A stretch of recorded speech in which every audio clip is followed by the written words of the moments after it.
بسم الله الرحمن الرحيم. الحمد لله رب العالمين، وأصلي وأسلم صلاة وتسليما يليقان بمقام أمير الأنبياء وإمام المرسلين،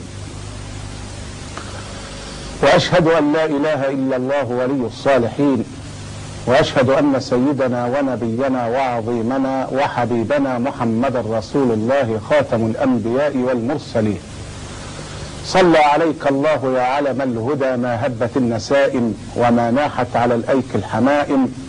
أما بعد، فيا حماة الإسلام وحراس العقيدة، ما زال حديثنا عن قضية الرزق، ومع الدرس 11 من دروس الإسلام.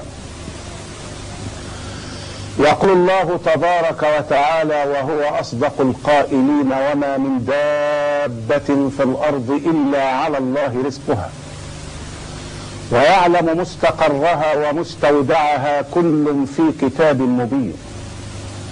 إذا علم المؤمن هذا لابد أن يستقر في يقينه أن الله تبارك وتعالى الذي أمده بالرزق وهو في رحم أمه ولم ينسه لحظة من اللحظات، إذا علم المؤمن هذا فعليه أن يعتقد اعتقادا جازما راسخا بأن قضية الرزق يد الله سبحانه وتعالى. يقول تعالى في الحديث القدسي الجليل: ابن آدم، يا ابن آدم، خلقت السماوات والأرض ولم أعي بخلقهن، أفيعيني رغيف أسوقه إليك كل حين. ابن آدم، لي عليك فريضة ولك علي رزق، فإن خالفتني في فريضتي لم أخالفك في رزقي.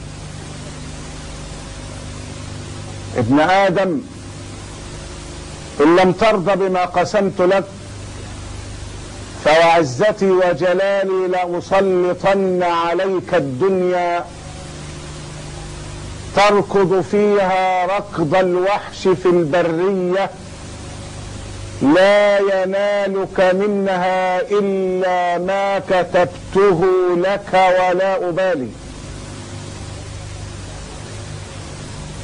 لي عليك فريضة ولك علي رزق، إن خالفتني في فريضتي لم أخالفك في رزق. الرزق يجري على الجميع، فإن الله يعطي الدنيا لمن يحب ولمن لا يحب، ولا يعطي الدين إلا لمن يحب. إن خالفتني في فريضتي لم أخالفك في رزقي. ومن هنا فإن الخليل إبراهيم قال لربه: رب اجعل هذا بلدا آمنا وارزق أهله من الثمرات من آمن منهم بالله واليوم الآخر. يعني يا رب، أقصر الرزق على المؤمنين، أما غيرهم فليذهبوا إلى حيث ألقت، وارزق أهله من الثمرات من آمن منهم بالله واليوم الآخر. اجعل الرزق مقصورا على هؤلاء. فماذا قال له الخالق العظيم؟ قال: ومن كفر فأمتعه قليلا ثم أضطره إلى عذاب النار وبئس المصير. إبراهيم يريد أن يجعل الرزق مقصورا على من آمن، وخالق العالمين جعل الرزق عاما على كل الخلق مؤمنهم وكافرهم. ولقد نزل رجل ضيفا على الخليل إبراهيم، وكان إبراهيم عليه الصلاة والسلام مضيافا. مرت به 3 أيام ولم يأته ضيف. عزتي، أنا لا أطيق أكثر من هذا، لا أطيق مدة أطول من هذه المدة وإذا برجل يطرق باب الخليل فيقدم الخليل له الطعام، ولكنه يسأله: ما دينك؟ قال: أعبد الكواكب. فقال إبراهيم له: لا طعام لك عندي. وإذا بالرجل ينصرف، وإذا بالوحي الكريم ينزل على إبراهيم: يا إبراهيم ربك يقرئك السلام ويقول لك: أتركته وقد نزل ضيفا عليك وقد ظل 70 عاما يعبد غيري وأنا أرزقه ولا أنساه.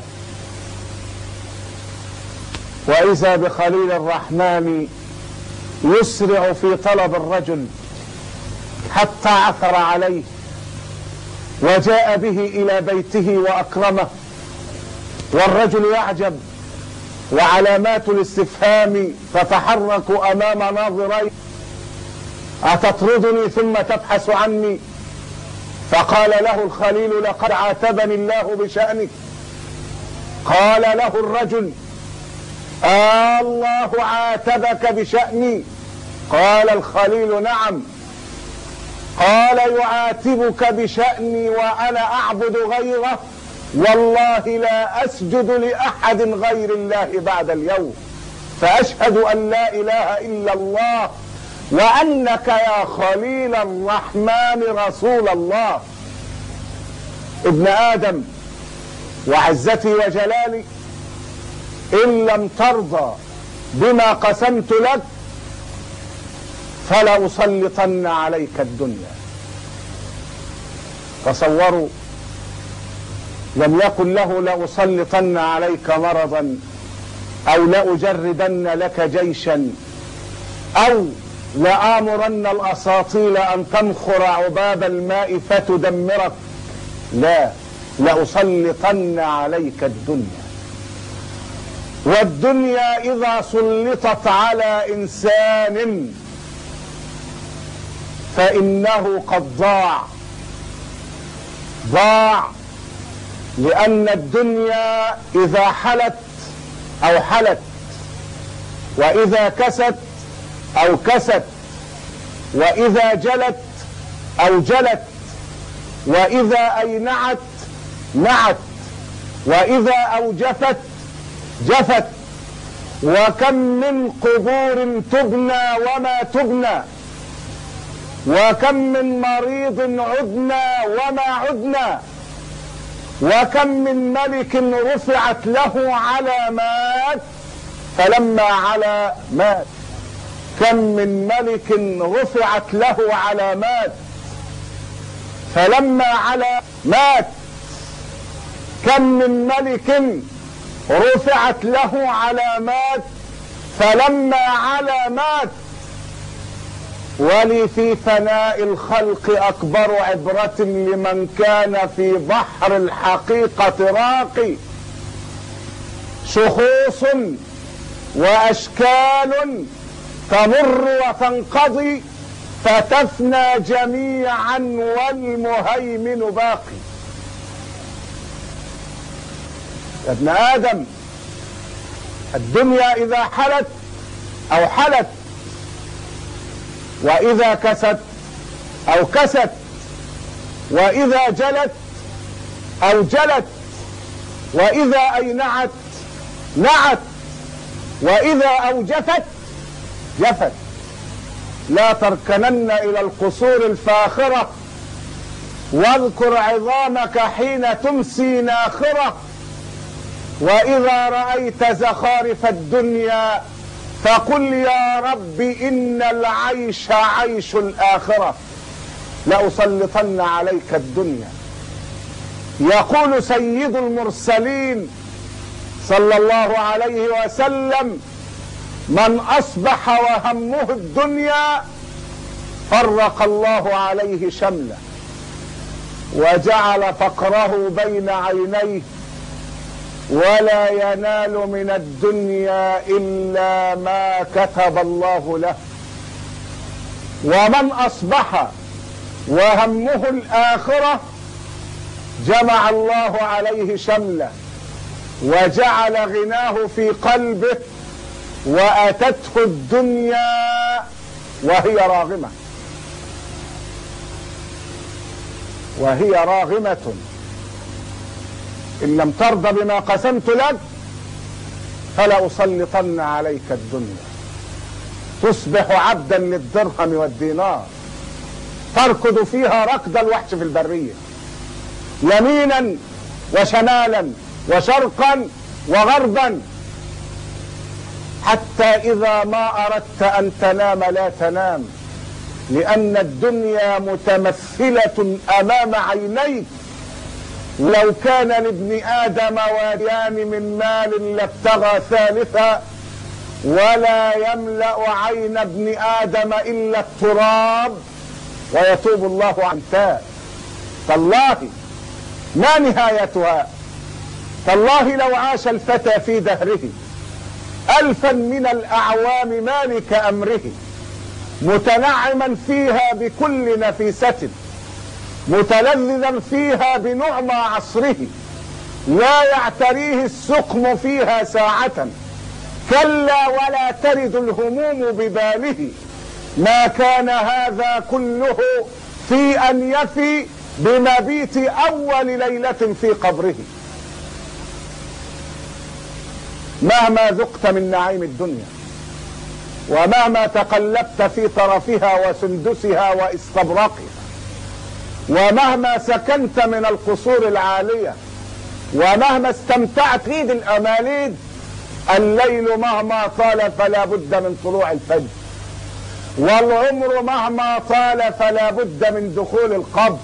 تالله لو عاش الفتى في دهره 1000 من الأعوام مالك أمره، متنعما فيها بكل نفيسة، متلذذا فيها بنعمى عصره، لا يعتريه السقم فيها مرة، كلا ولا ترد الهموم بباله، ما كان هذا كله في أن يفي بمبيت أول ليلة في قبره. ومن هنا فإن النبي صلى الله عليه وسلم كان إذا أخذ مضجعه لينام كان يقول كلمات كلهن رضا وكلهن تفويض لله. كان يقول: اللهم أسلمت نفسي إليك، ووجهت وجهي إليك، وفوضت أمري إليك، وألجأت ظهري إليك، رغبة ورهبة إليك، لا ملجأ ولا منجى منك إلا إليك. آمنت بكتابك الذي أنزلت ونبيك الذي أرسلت. فإذا ما استيقظ فإن أول كلمة من كلامه: الحمد لله الذي أحياني بعدما أماتني وإليه النشور. ذلك لأن النوم موت أصغر، ولأن الموت نوم أكبر.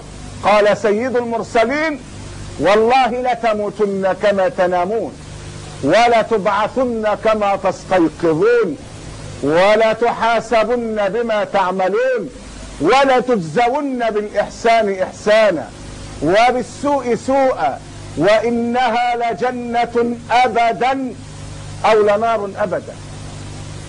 إن لم ترضى بما قسمت لك فلأسلطن عليك الدنيا. والدنيا إذا سلطت على إنسان أهلكته ودمرته.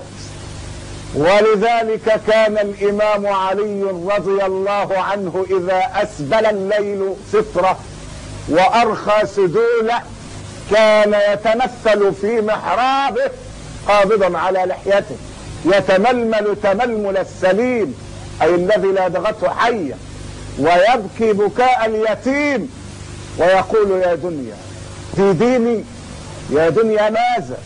غري غيري، غري غيري، ألي تعرضت أم إلي تشوقت؟ هيهات هيهات، لقد باينتك ثلاثا لا رجعة فيها، فعمرك قصير وخطرك حقير. عمرك قصير وخطرك حقير، من قلة الزاد ووحشة الطريق. قد أفلح من زكاها وقد خاب من دساها. يا أيتها النفس المطمئنة ارجعي إلى ربك راضية مرضية، فادخلي في عبادي وادخلي جنتي. هنا مدرسة محمد صلى الله عليه وسلم، قد كتب على بابها قول رسول الله: البر لا يبلى والذنب لا ينسى والديان لا يموت، اعمل ما شئت كما تدين تدان، كل ابن آدم خطاء وخير الخطائين التوابون. أيها السادة الأعزاء، وأستودعكم الله الذي لا تضيع ودائعه، وإلى لقاء بإذن الله، والسلام عليكم ورحمة الله.